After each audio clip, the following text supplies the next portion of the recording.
Good morning. నేను ఈ Kaveri bus travels accident గురించి నేను కొద్దిగా ఇన్ఫర్మేషన్ చెప్పాలనుకుంటున్నాను.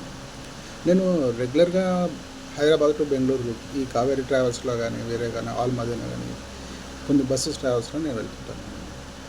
ఎస్పెషల్లీ నేను అబ్జర్వ్ చేసింది ఏమంటే దాంట్లో ఈ ట్రాన్స్పోర్ట్ హైదరాబాద్ టు బెంగళూరు కొన్ని ట్రాన్స్పోర్ట్స్ చేస్తారు.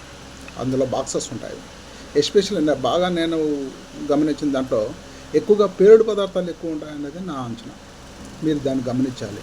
దీనికి సపరేట్గా ఏదైనా ఒక డిపార్ట్మెంట్, పోలీస్ తరఫున డిపార్ట్మెంట్ చేసి అక్కడ వాళ్ళు ఏం ట్రాన్స్పోర్ట్ చేస్తున్నారో అది ఒక్కసారి చెక్ చేయండి.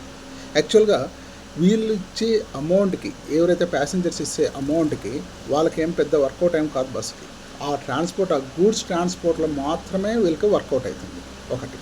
రెండో విషయంకి వచ్చేసరికి పెట్రోల్ బంక్లో ఎవరైతే ఆ శివశంకరో ఎవరు అతనున్నాడో కదా, ఆయన తాగి ఉన్నాడన్నా కానీ అతనికి పెట్రోల్ వేయించారన్నది చాలా పెద్ద తప్పు. అసలు మీరు అలా చేయకూడదండి. పెట్రోల్ బంక్ ఓనర్స్ మీరు గైడ్ చేయాలి.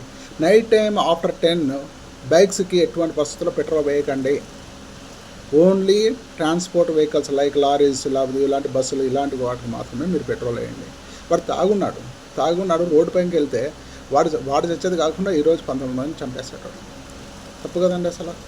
ఇంకా గూడ్స్ ట్రాన్స్పోర్ట్ బస్సు ఓనర్స్ని మీరు మాట్లాడలేరండి. అడున్న క్లీనర్ కూడా మాట్లాడాడు. ప్యాసింజర్ ఎలా మాట్లాడతారంటే, ఎంత బిహేవ్ చేస్తారంటే కన్నా అంత వరస్ట్గా బిహేవ్ చేస్తారు వాళ్ళు.